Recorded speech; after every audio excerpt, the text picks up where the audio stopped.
Hello!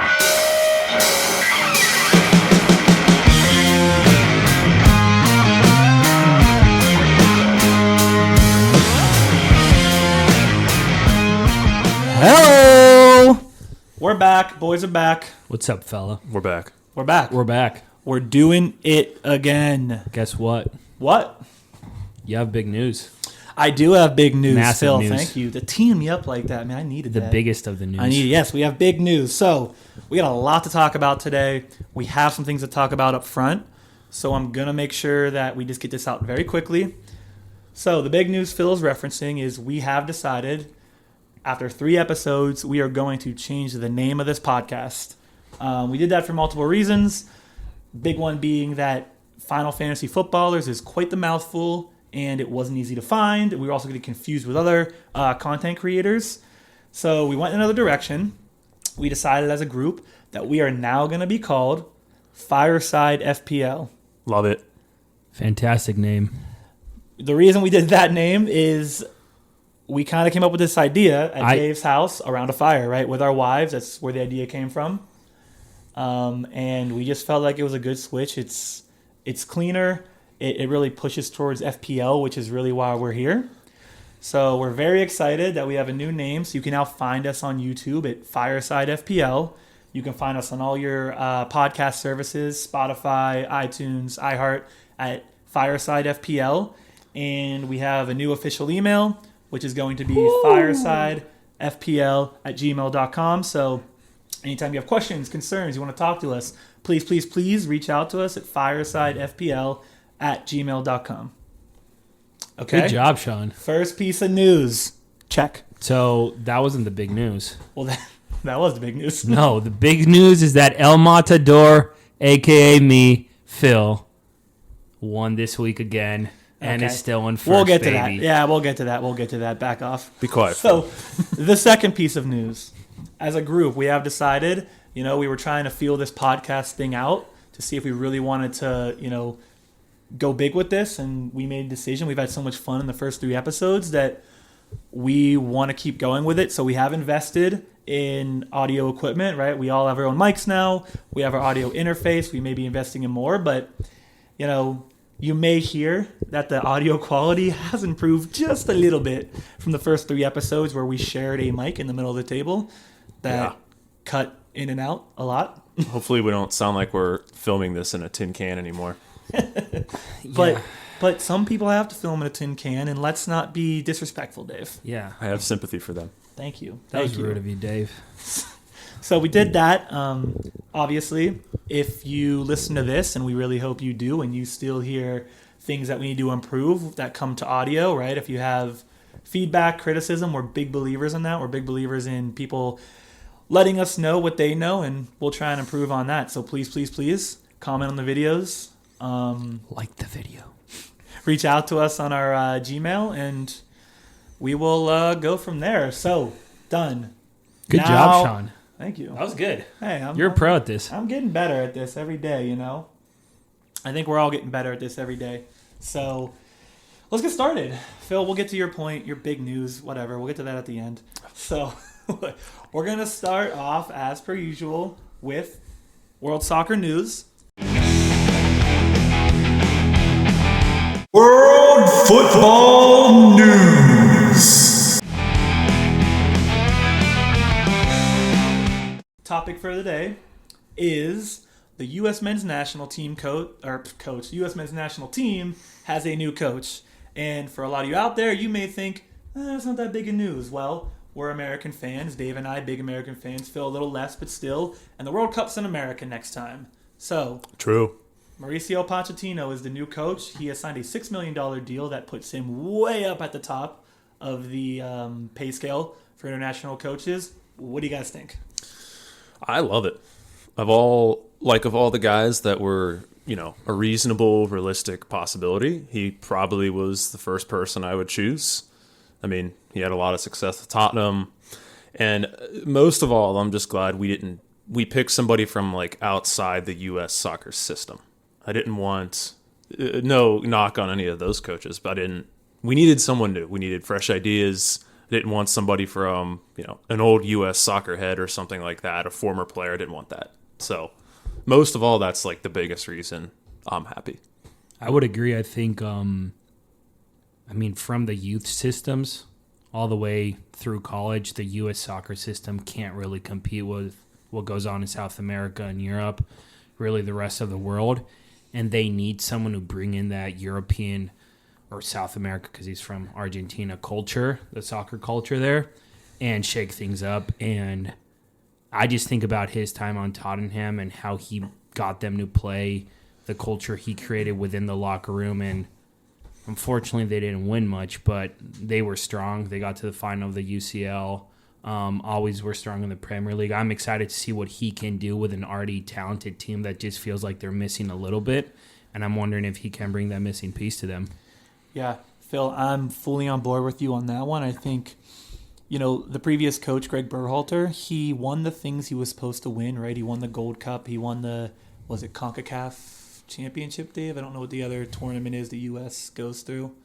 But What, like World Cup qualifying? They didn't win that. no, there's two. It doesn't. Regardless. The Nations League? Nations League, thank you. Yeah. There's a Gold Cup, there's a Nations League. Those are tournaments the U.S. is expected to win. They have more talent than the next two best teams, which would be Mexico and Canada. Mexico looks awful in this generation. Canada's looking decent, but this was before Jesse Marsh showed up. But to your point, Phil, I just think the talent is there, right? One of the best players on Milan is on the U.S., one of the best players on Juventus. They have Anthony Robinson, one of the best defenders in the Premier League. They have these good players all over the field, but it just feels like they never put it together when it matters, and the attitude in the locker room just seems very lax a lot of times. So they'll beat teams at home they should beat. They'll struggle with teams away they should beat. And against top 20 competition, terrible.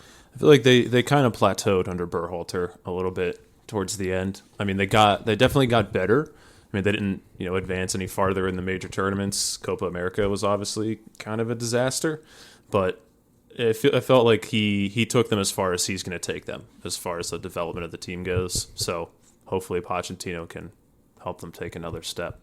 Yeah. One final point I'll make, I think most soccer fans that follow the U.S. national team, if you look back at the last two big games they had against Uruguay and Holland or Netherlands, they, I don't want to say outplayed, but they matched the other team pretty well, especially at the beginning of the game, and they just lacked that quality to score that opening goal, which would have changed both games completely. And again, I hope that's what Pochettino can bring to the squad, because they can compete with those big teams. They're just not there yet. They're close. They are a team that will have to grind out wins against better teams, but they can beat the likes of Switzerland.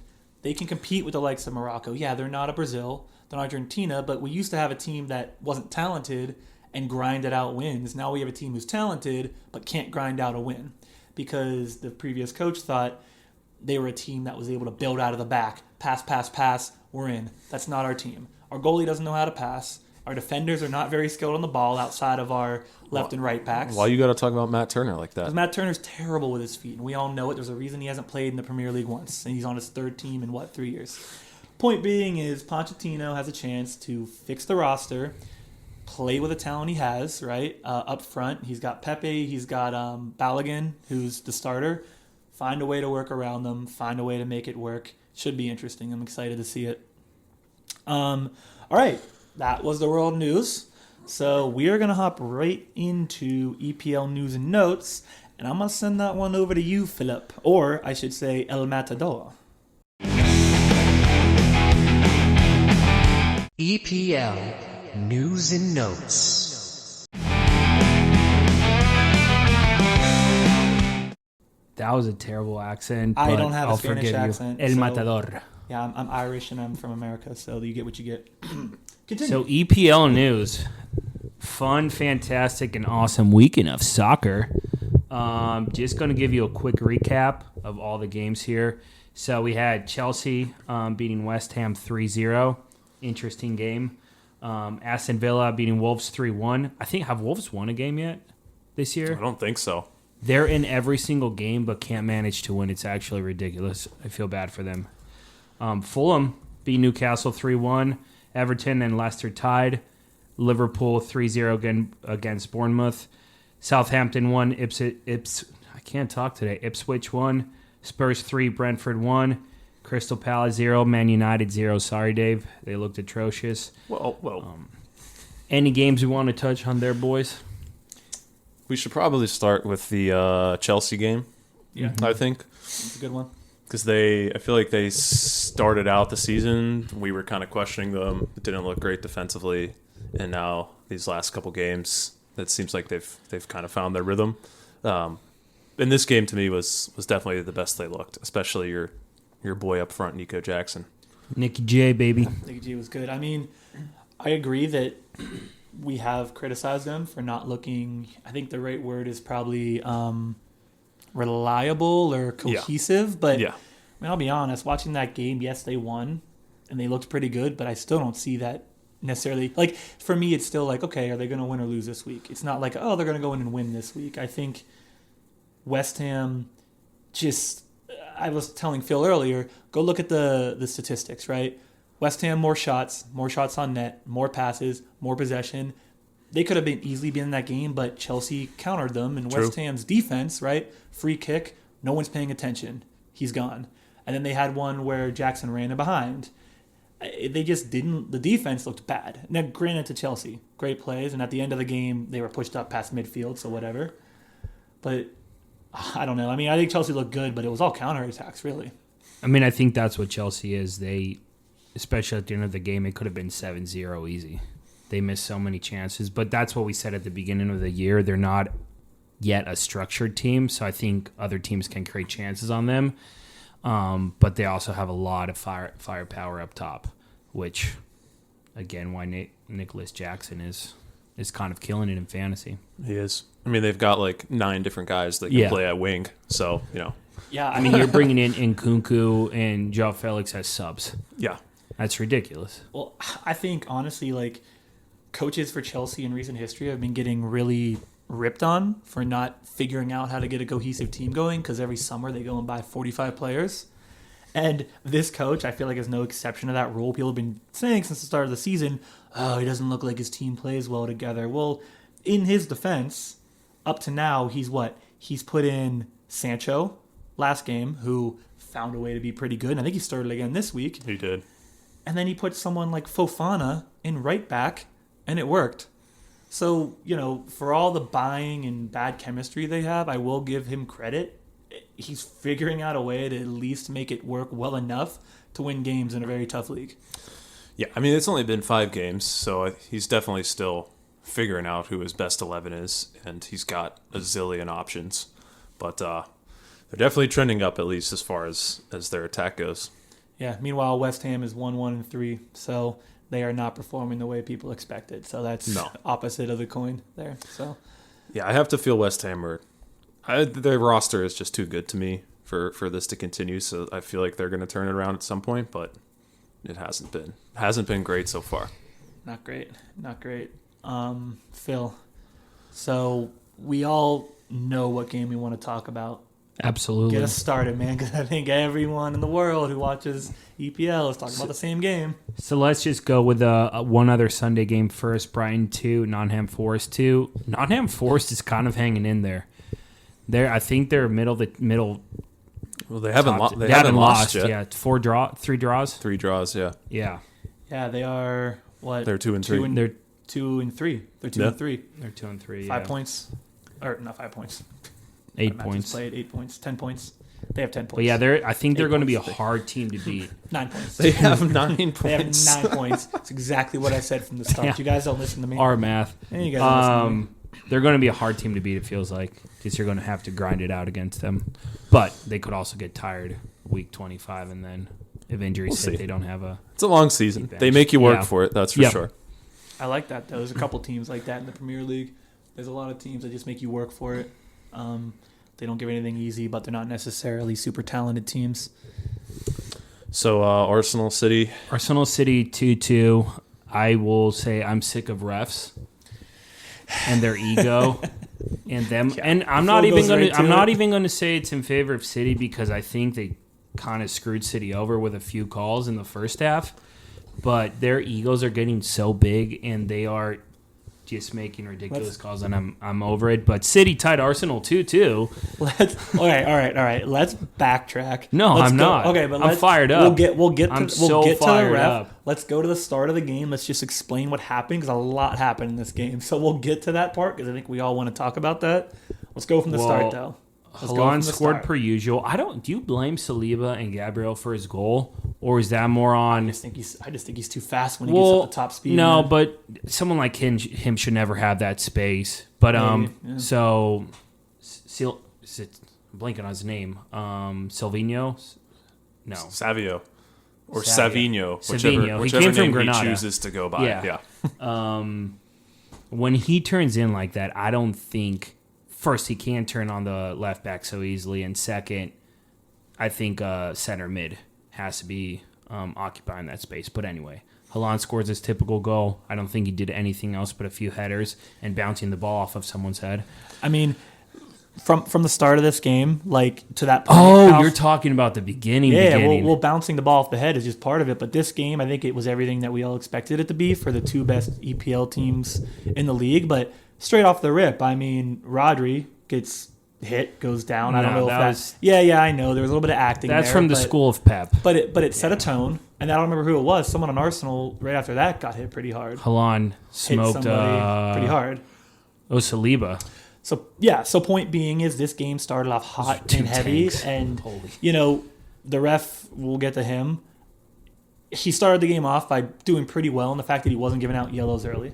He let the game go. He let it be physical. We'll get to the part that he didn't do so well at that, but that's how it started. It got hot, and then to your point, Haaland, and then what happened next? Insane goal by Calafiori. Yeah, man, left-footed off the post. Yeah. That's a classic Messi goal where it comes back to you and you just hit it with a curl and it keeps going further and further away from the goal, especially Ederson. He's a big guy. He's a good you have goalie. to hit that perfect for that to go in. Something happened before that too. Remember? The most unfortunate thing that we never like to see in any sport. Oh, we're going into injuries. Well, I just mean it. I mean, it's a big part of the game, right? Rodri out for the season. Changes the entire complexity of that game. Rodri goes down. Now you put Kovacic in. Yeah, that's an absolute killer for them.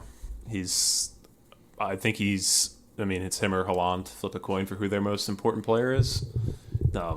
He just makes that whole operation tick in my mind because I think if you look at the rest of the game, you almost think that it was Rodri because City looked awful since his injury. Yeah. And took a very long time for them to finally break through. They almost look. Pep look. If you think, well, we can go into that in the second half. Go for it. So we got that second goal, tied 1-1. Then we have a play that I frankly will not forget, and I was angry about it watching it. I am a big Gabriel fan, but when I'm watching Kyle Walker poke the bear like an absolute clown, if you saw that corner, he is poking him. Next thing you know, zip, right by you, goal. I was so happy to see that. That made me so happy. The thing about that goal, and I was reading that the ref called Walker over to talk with him. And then so Walker was going over to the ref. That's why he left his space. And then Arsenal had the quick free kick and played it into the space that Walker would occupy. So the ref was trying to take control of the game by saying, hey, captains, come here. Let's talk through this. It's getting heated. And as Walker was going to talk, they play the ball to his space, and the ref lets it go. Did Guardiola tell you to say that? Yeah, What? I don't really care how that happened. Did Pep tell you to say that? I'm the biggest City hater. I didn't see that, but But believe it. I don't know if it's true. It's hard to tell in the camera view if Walker's just trying to complain or talk to the ref. Yeah. But that's what they were saying too. As he's poking Gabriel. Yeah. And Gabriel scores his goal, which is amazing. Mm-hmm. And then, Phil, this is your moment. This is your time. Talk to us what happened, the next big moment in this game. I mean, so the yellow card, the second yellow for Trossard. That's the one. Tell us how you feel. Apparently, it was for him kicking the ball after the foul, It was. which happened 0.5 seconds Exactly. after the whistle blew. Like, I don't know how a human can react to that and not kick it. I think I've seen 2 red cards for that in my lifetime, and one was Arsenal-Barca in the UCL when Van Persie got kicked out for shooting after the whistle, and this was the second time. And both times it happened so quickly after the whistle, I don't know how a ref in their right mind can call that a second yellow unless he actually called it for the shove in the back. And then when they went into the locker room, they looked back at it and were like, that's ridiculous. What can we say to defend that yellow? I don't know. I don't really have any defense for it. That the conspiracy theory of what happened in the locker room, I guess it could be, but I just no one knew about it until the second half. Everyone thought it was a shove. Even the announcers were talking about that. It's the same argument every time, right? It's like, should refs ref games depending on the situation and the teams and what's happening, or should they have a blanket just ruling? Because this goes to the blanket ruling. If you want to make that call, that's fine. But if you're situationally, to give a second yellow on something like that after earlier in the game, a Man City player had 5 seconds between the whistle and kicked the ball away. Mm-hmm. Yeah, you have to do it every single time. I mean, and I think we all can pretty much agree they're not going to do it every single time. And they shouldn't. It would be ridiculous for a while. You'd probably have a bunch of red cards that you wouldn't normally have, but then people would learn. You know, I just don't think that situation ever plays out where they do it every single time. I mean, I don't think we've seen consistency from referees for pretty much ever. In all I don't think it's going to just start on this one issue. No, I don't think so. I'm just such a firm believer in not letting refs decide a game, especially a game with this magnitude early in the season. And give Arsenal all the credit in the world. They held out as long as they could, but you felt it was coming, and it's just like, and give Grealish credit, right? He drove with the defense. That's what he's supposed to do. The goal is unfortunate on the bounce, but we're such a good game. I feel like we were robbed of a better game because immediately Arsenal goes 5-4, and the rest of the game is just boring. Yeah. It's just, I don't know. I don't like it. I do think that second half, and it goes back to Rodri, was a bad look for City and Pep, because I heard the name Ruben Diaz and Kovacic valid, but Ruben Diaz way too many times. Or Ruben Diaz hits it with his left. Like, they didn't have a left back or right back overlapping to create that extra space once. And to your point, Sean, the first time Grealish actually went to the end line, they got a corner that they scored off of. So Yeah. Was Pep overwhelmed and just had a bad game? Is it Rodri that kind of drives the City machine? Who knows? I guess we'll find out the next few weeks. But it was not a good look for City and heartbreaker for Arsenal. I think if you're Arsenal, you feel okay about that result, though. Absolutely. Like, I feel like out of the two teams, they're feeling much better given the Rodri injury, and like you said, they held out for a long time down a guy. So Absolutely. I think they're probably feeling better than Man City after that game. Before we end this, I got to ask a question to the boys. Did what Haaland did in that game, obviously the throw off the back of the head, going to Arteta saying stay humble, then obliterating Partey on the next play, I see some people are saying they love it out of him. They think it's, they like the attitude, they like the grit. Other people say they hate it and he's unlikable. What say you, boys? I hate it. I don't know how, you throw the ball off the back of someone's head, and that's stuff you do in 4th grade basketball. I mean, the people who said they liked it might have just been Man City fans. I can't guarantee they weren't. All 200 of them that exist. Yeah, that showed up a Yeah, couple they all years became ago. Fans 6 years ago. No, I think it's a typical thing. If you have him on your team, you're loving that right now. If the rest of the world should hate it because it was just a cowardly move. It's the stay humble thing after the whistle. Just shut up and get off the field, man. Especially when you drew. You know that, you drew against a team that in the back of your head kind of got screwed over, and it took you a long time to get that goal. Show some respect. And they worked their butts off, and as a professional in the league that you're going to compete with them, just respect it. Hey, we beat you. We're going to celebrate, but I'm not going to be a jerk about it. The other thing is he throws the ball off his head and just keeps running away. Like it was one of the most ridiculous things I've seen. Gabriel had a shirt on his head, like he couldn't even like react to it. He was, I don't know. I think it's a bad. I lost some respect for him. Not that he gives a flying crap about my respect for him, but I lost some respect for him in the real world. In fantasy, I still love him. Same. All right. Speaking of fantasy, perfect segue. Look at that. We were getting so good at this. Like the video. Like the video. Okay, so we're going right into the fantasy roundtable. I'm going to throw it straight over to Dave to get us started. Dave, take it away. Fantasy Roundtable. Yeah, so unfortunately, we have to start this segment by acknowledging El Matador and another victory for him against the two of us in the league this week. It wasn't a big victory. I'm simply the best. Beat Sean by 3, you beat me by 6, so, you know. But you were powered by your boy Nico Jackson, Holland with 9, Mo Salah 12. Nico had 16, by the way. Got to give the man credit where credit's due on the Nico pick. Your wild card kind of worked out. All your new people, those were your 3 high scorers. So that would be why you wild card folks. Sean, solid week 2, pretty close to Phil. You were, powered by Mr. Wood up front, Holland. You were a little bit more evenly distributed than Phil. Your boy Brian Mbuemo, another solid week. Should have had more. He really should have. He really should have. Should have had more. And then myself, third again, the week after I wildcarded. And some of the stuff I did worked. Some of the stuff I did not. My 2 high scorers, Watkins with 12 and Trent with 11, who were both on my team already. My guy Mesraoui from United with 6 with the clean sheet there. But that leads me to saying that I just redid my whole team with a wild card. But I had 2 free transfers that I carried over from the previous week, and I just used them. There were some guys I wanted to get out of my team, namely Isak from Newcastle. I thought it was time for him to go. I also transferred out...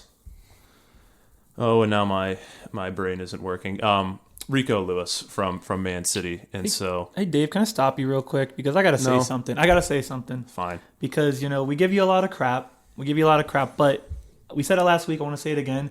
Dave is doing this thing without picking up Salah or Haaland. All right? So Dave is losing us because he's not as good as us. But we got to give him credit. He's trying to do it without the big dogs. He's trying to figure out if that strategy works.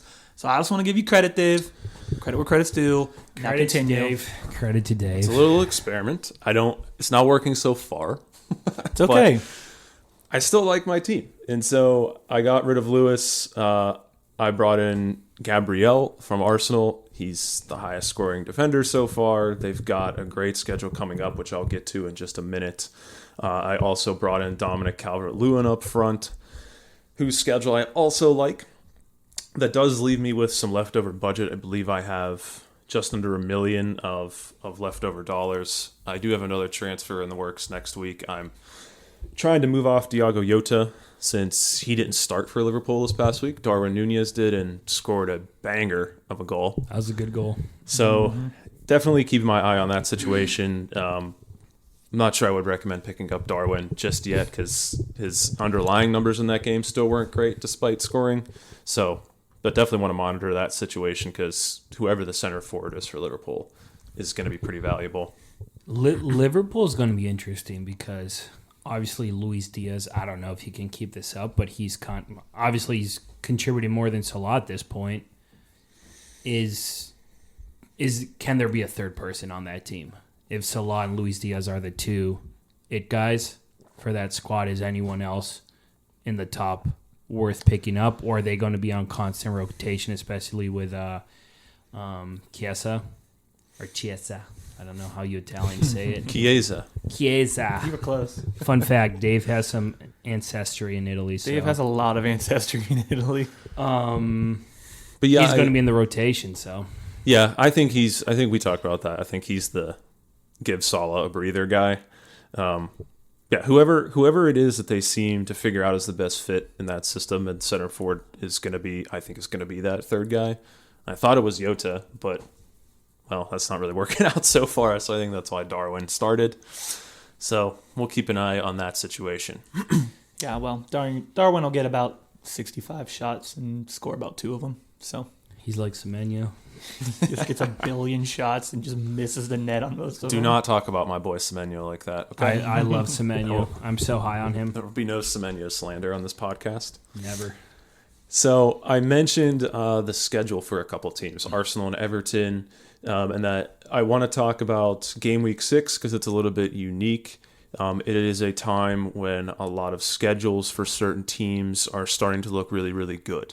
And so a lot of people have been planning on using a wild card this week. I know 2 of us, we've already done it, so we're not.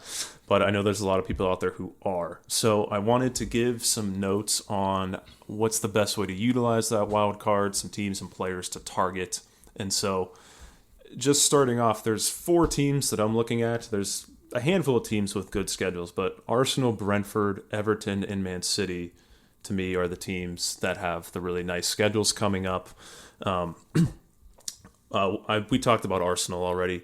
They have some great matchups coming up for attacking players. So if you don't have Havertz or Saka in your team, might be a great time to get them in there if you're wild carding. They're also the best defensive team in the Premier League. So they are. their defenders are in play. And I mentioned Gabriel, who I brought into my team. Yeah, but I mentioned him last week, so. Sean also mentioned him last week. And that one makes sense because, like we said, he's the number 1 defender so far in FPL. Yeah, let's talk about him. Go for it. I think, like you said, Dave, he is probably the best defender in FPL right now, mainly because he has proven that, whereas we literally look at fullbacks with that crossing potential, he's proven that with Arsenal's set pieces, he is an absolute threat in the air. He has a goal in the last 2 games. He really could have had a second one. Against City, hit it right over the bar. Now, obviously, you're going to have to spend up for him. He's not a cheap defender. He's only behind Alexander-Arnold. He's 1 million less. Alexander-Arnold's 7.1. Yep.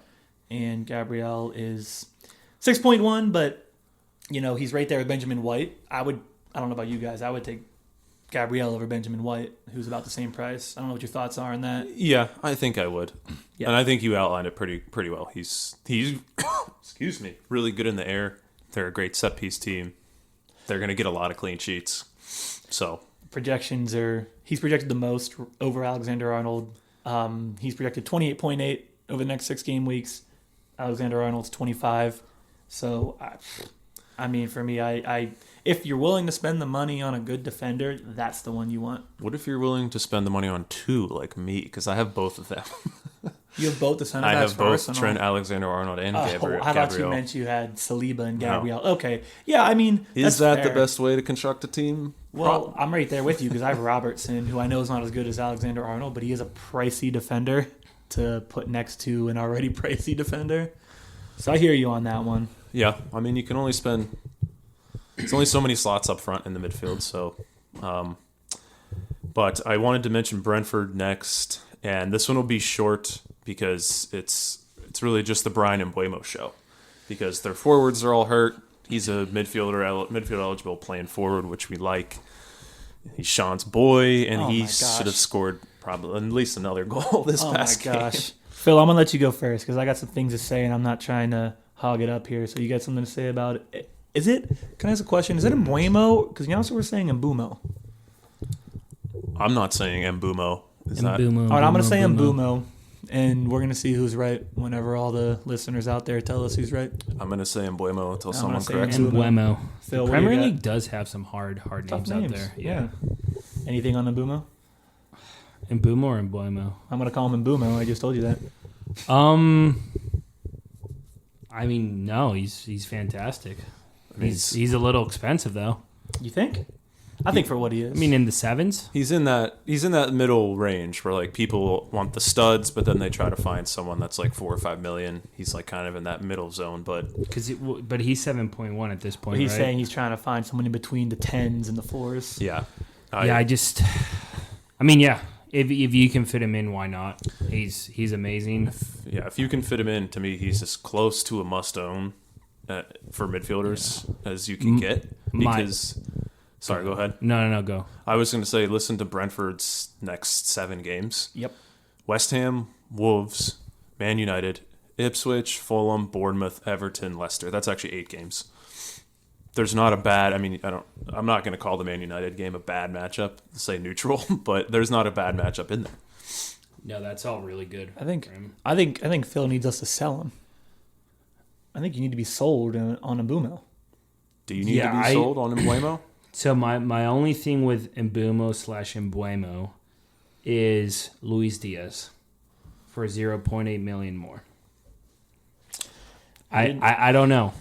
I don't know. So I don't have the Diaz case. Let me give you the Mbumo case. Right, we talked about him last week, and we said it's going to go one of 2 ways.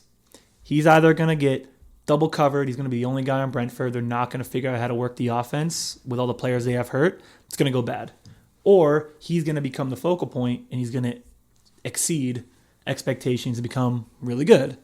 Well, I think, it's only 1 game, but he was really good. And like Dave said, he had a goal. He should have had 2 because he had a 1-on-1 with a goalie that was on the ground. Yeah. And he could have had 3 because he took a touch to the outside instead of going straight up the middle, and he cut his own angle off. So he's been good, but listen to this, right? So he has played as many minutes as Haaland, right? Same amount of minutes. Not a lot of players in the EPL have done that so far. And I'm pretty sure that's all the minutes, if I'm not mistaken. I don't think either of them been subbed off yet. How many fixtures so far? It's 450, right? Yes, 450. 450. So they might both be rated. Look that up for me. I know they were the same. It might be around 439. It was pretty high. It was pretty high, right? So he has more points than everyone except Salah, Haaland, Palmer, and he's behind Saka by 1. Those are big dogs, right? At a higher price tag. He has 7 shots on target. That's only behind Haaland, Salah, and Watkins of those big time stars. So he's right up there with those guys. Again, cheaper price. Expected goals 1.49. Tell me what it is. 449. So they're both 1 minute off, right? Yeah. Expected assists 1.59. That's on par or better than every player in FPL except people named Haaland and Salah. So, I mean, he's better than Palmer, Son, De Bruyne, Watkins, Isak, etc. And again, he could have had 2 more goals. So, for me, it comes down to I'm not saying don't get Diaz. I'm just saying in Mbuemo, he's on par with all the players that people are paying 10 million plus for, but you get him at that 7.1 million. Yeah. And he just became the only offensive player to really be threatening on that team right now. Yeah. Yeah, he's who I'm looking at next week, because I'm probably going to get rid of Diogo Jota. So if you have Jota like me, and you're trying to move off him. How much is Jota? 7.6. Oh, hell yeah. So Mbuemo is the logical choice. Absolutely. That's fair. So moving on, Everton was the 3rd team I said. Their next 8 games, very similarly good to Brentford's. We talked about Dominic Calvert-Lewin last week. I mentioned I transferred him into my team. He's back to getting his regular amount of allotted minutes. So and he's cheap. He's only $6 million. So again, if you're making multiple moves, need to come down off of Isak or somebody like that at forward who's underperforming. Maybe you have João Pedro for Brighton, because a lot of people transferred him in. Their schedule is turning real sour coming up. Calvert-Lewin's a couple tenths million more than João Pedro. But if you're wild carding and want to stay in the same range, I think DCL is a good option. Just want to mention Dwight McNeil quickly for Everton, because he's another guy he's been really good so far for them, very involved. So again, if you need someone a little bit cheaper in the midfield as part of your wild card, definitely keep him in mind.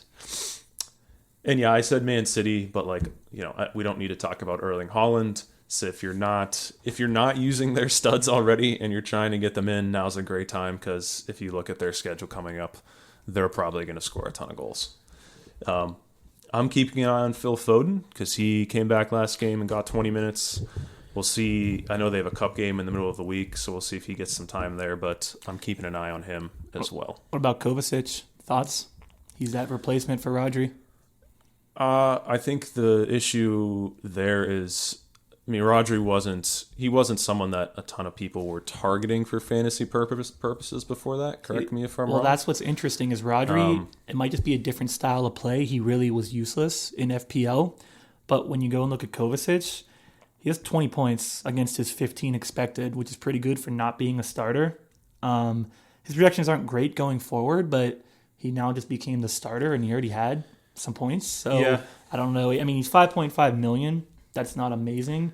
That's not. He had that great first game against Chelsea where he scored and he got the 3 bonus points. So He had that shot at the end of the game against Arsenal. I know it got deflected. It caused the Stones goal, though. yeah, Did he got an assist for that? He did. Yeah, he got an So, assist for that. they're different players, right? Rodri is not, what do you call it, Phil? You said box to box versus. Yeah, Kovacic is box to box. Rodri's that classic center defensive mid that I think runs the show. I think Rodri pretty much does everything for that team.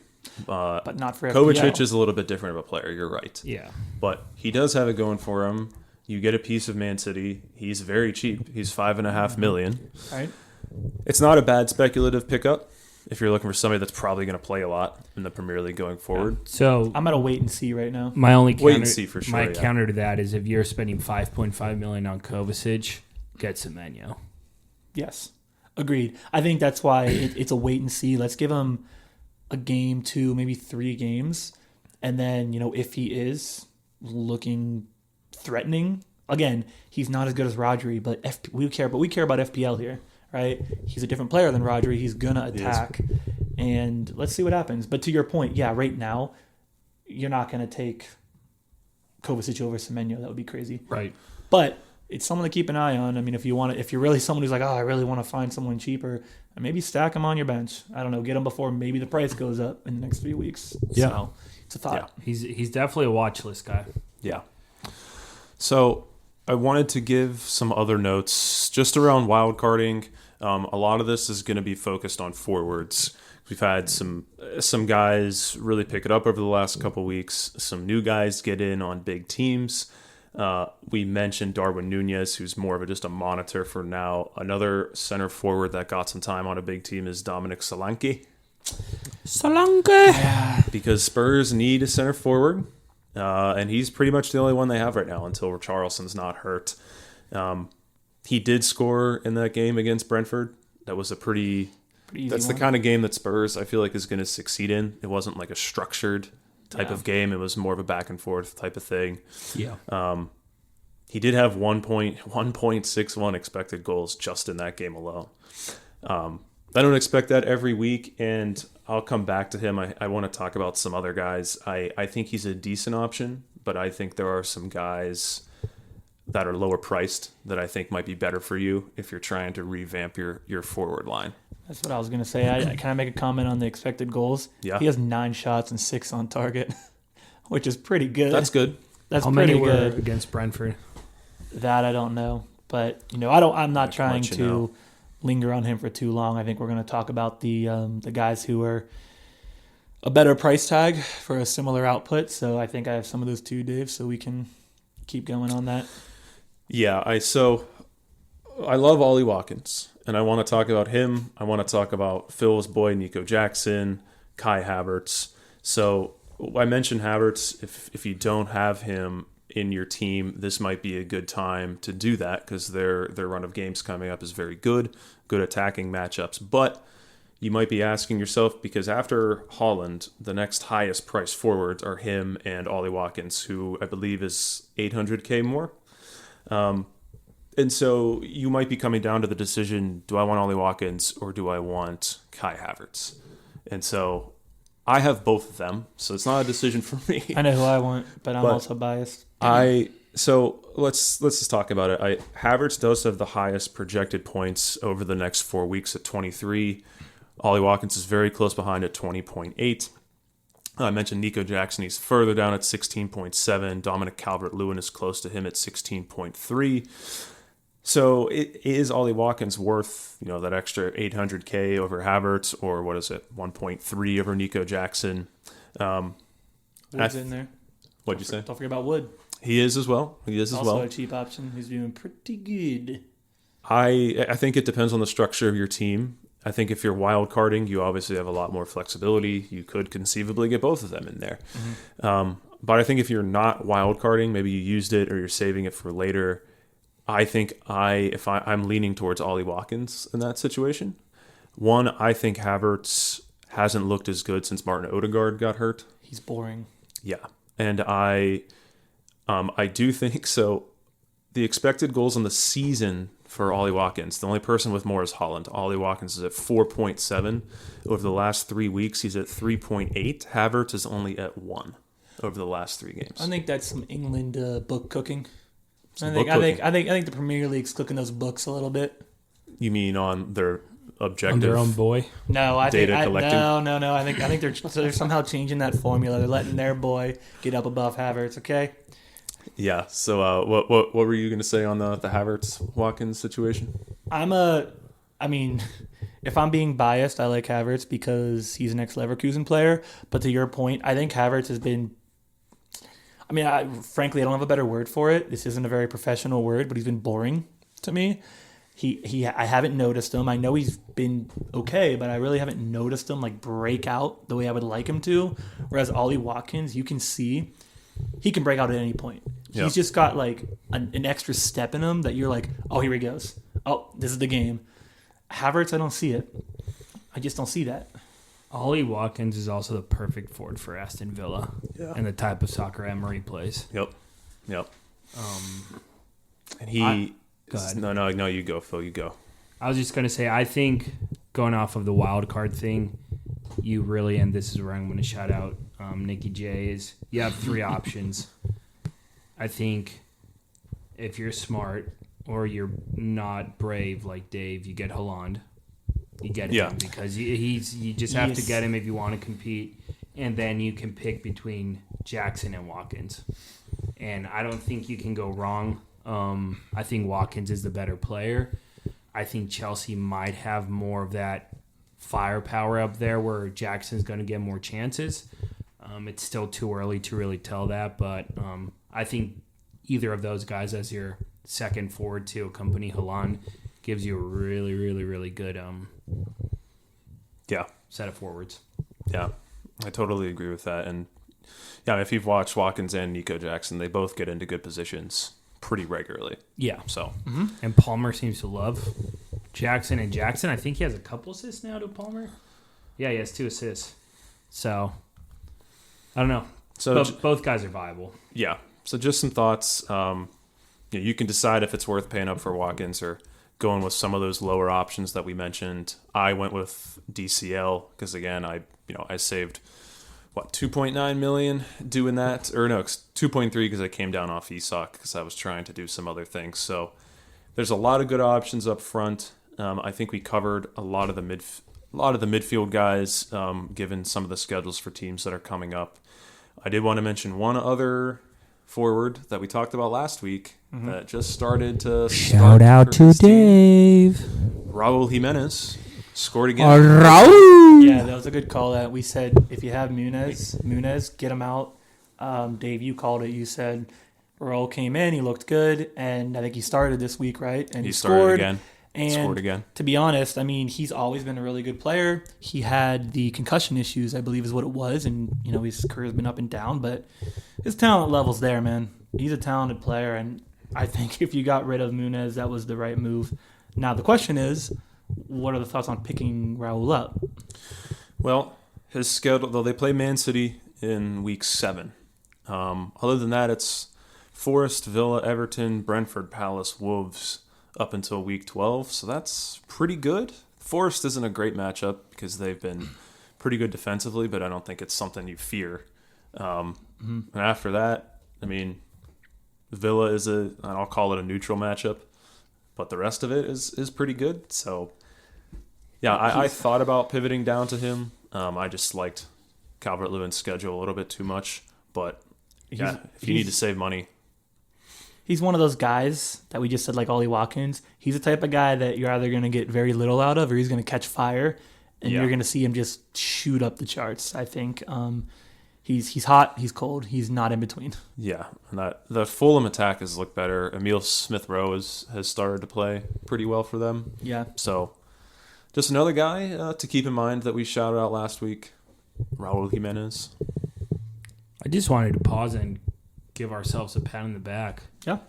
Because, boys, we called out a lot of great things that happened.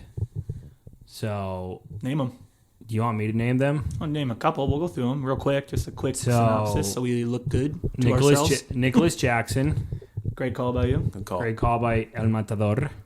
We have Raul Jimenez, who we just talked through. Great call by Dave. It's a good call. Adama Traore got an Great assist. call by you. That was And a good one. he should have had a second assist because Iwobi missed I don't know if it's a tap-in, but a volley right up against the goalie and didn't go in. Alexi Wilby. So I think he could have had a second one. Iwobi looks good. And by you the way. can get him for 5.1 and Jimenez for 5.4. So those are two good cheap players options. Yeah. that allow you to go for some of the more higher-priced studs. Agreed. You called Gabriel, who scored. Yeah, that wasn't a super hard one to call, but I did call that. Well, I think calling a center back to score is pretty hard. I called him as one of the players that had a good opportunity to be a point-scoring defender. You talked about Mbumo/Mbuemo. I think that's probably a three-way. I think we all agreed that he I was. didn't talk about him, Well, Dave and I were definitely on but that I am train. in first, so. That's true. So Maybe we're the dummies. maybe. And this guy who Semenyo, I think the three of us have talked about him. He only got 2 points, but he had a disallowed goal. I'm pretty sure he hit the crossbar, and he missed a one-on-one. Not a one-on-one, but it was like a cross where you stick out your. I forget the exact play you're right. that the goalie saved. So he could have easily ended up with 8-10 points against Liverpool away in a beatdown. So I think he's still super. Yeah, he's been doing it pretty consistently. Same as like we said with Nico Jackson and Watkins, he gets into good positions pretty regularly. And so I was following him watching the game, and it was crazy how he finds the perfect pocket to either get into a position to get an assist or just rip a shot. And he's not afraid about shooting. no, I He'll love shoot that. From anywhere. You guys remember from our FIFA days, so I always love a good long range hoist. Yeah. Opposite field power. All right, before we wrap this up, I just wanted to mention one more guy that I know we talked about is Lewis. He did not play. I think he did play, but he didn't start. I don't remember if he played at all or not. I don't don't think he did believe play. he So, played. Point being is, I think he's still a guy that you hold on to and see what happens because, one, he's much better on the ball than Walker. And two, I got to imagine if Pep's going to go back and watch that little poke move by Walker before giving up that goal. And I'd be curious to see if something changes in that lineup. So he's so cheap, I would say hold on to him. So that's one. And the last thing I want to say is, Dave, I want to give your team a little bit of credit here. Mazarari, I think, is a pretty good option going forward. That schedule is pretty good. And he's projected 19.6 points next 6 game weeks. That's good. That's 13th amongst all defenders, and he's at 4.6 million. He's a cheap option. Yep. So I think if you're looking for cheap options with some upside, and Man U actually looks like a decent team right now, which is quite surprising, but they do. They should have scored like 5 or 6. That's They fine. totally controlled that game They against did. Palace. They hate scoring goals. It's unbelievable. You could easily do a Mazraoui, a Digne, and either Gabriel or Oh my Trent. gosh. That's You could- literally my entire back That's- Is line. that your back line? That's Those good. 4 and Sugawara. Yeah. Nice. I think that's pretty good. I don't pay attention to people that are in last in fantasy. Oh, dude, he doesn't have enough time to scroll all the way down the list. It's a pretty short list. We don't need to talk about it. I'm All right. Just kidding. All right. That was good. That was the fantasy roundtable for this week. We were looking back at week 5. We were looking forward to week 6. We'll be back next week looking back at week 6, looking forward to week 7. So we are going to take it to the final section of the podcast, as always, which is our Question Queen section. Question Queen. Honestly, Question Queen. I don't know why I edit these videos. I have such a good intro guy right there. Yeah, really. Phil just makes your life so easy. I know. So, I'm a facilitator, qu- a qu- fluffer. Well, I don't know if you want to be called a fluffer, but the question this week comes from my wife, Jessica. So we're back to the start, and I am opening my phone to find the question right now that she sent to me. All right, are you ready? Sure. Oh, come on. Okay, here we go. Have you had to marry? So we're picking two different players here. All right. Who of the two players, right? Pick one player that would be a cat person, and one player that would be a dog person. Boring. It's- Jess, come on now. That's okay. Hey, all questions are created equal. So let's think. Well, here we go. We're perfect. I might sit this one out because I have never owned any pets. Phil has his brother-in-law has a dog who him and his wife watch all the time. So I would consider Phil more of a dog person. Is that accurate? Yeah, I'm a dog person. Dave owns a very adorable cat that we all love. So Dave is definitely more of a cat person. So I'm going to let these two decide who's the cat person, who's the dog person. I'm going to sit it out. Let's see what happens. Oh man, this is a tough one. And can I add a caveat to this? Let's say that by dog person and cat person, we mean pick someone that you think would own multiple of a pet, right? Not just one singular, but someone who own 2-3 cats, 2-3 dogs. That's what we're looking for here. So for football, dog person, Michael Vick, right?